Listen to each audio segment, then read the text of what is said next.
ada kisah pilu di balik penyebab Ibu Mira depresi. Sang mantan model bertubi-tubi ditimpa musibah.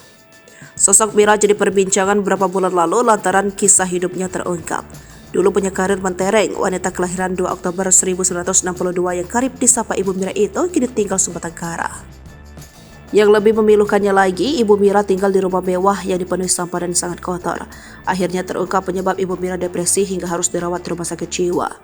Sosok wanita bernama asli Mira Damayanti itu belakangan viral. Ibu Mira disorot lantaran mengidap gangguan jiwa dan tinggal sebatang kara di rumah mewahnya di kawasan Pulau Gadung. Belasan tahun hidup sendirian, Ibu Mira akhirnya dievakuasi dan dibawa oleh Dinas Sosial ke rumah sakit jiwa. Adalah YouTube Prativi Novrianti yang berinisiatif memboyong dan mengobati Ibu Mira. Tinggal sendirian dengan kondisi memprihatinkan, Ibu Mira nyatanya sempat punya profesi mentereng.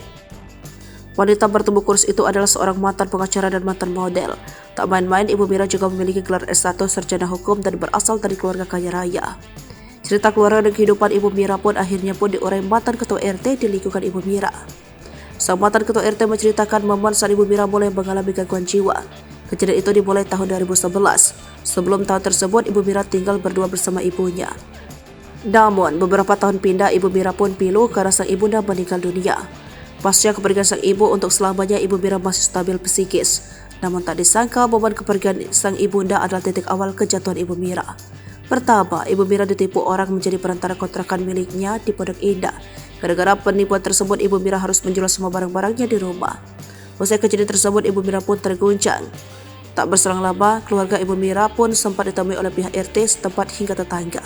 Namun kala itu keluarga ibunya hanya mengurus Mira selama beberapa bulan saja. Sebab Mira pada akhirnya hidup sendirian lagi selama belasan tahun. Musibah kedua yang dialami Ibu Mira adalah saat rumahnya dimasuki maling. Di tahun 2011, Ibu Mira yang tinggal seorang diri mendadak syok karena rumahnya kecurian.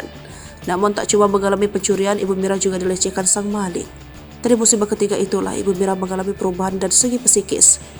Kasihan dengan nasib Ibu Mira, pengurus RT pun akhirnya menemui keluarga ayahnya Ibu Mira.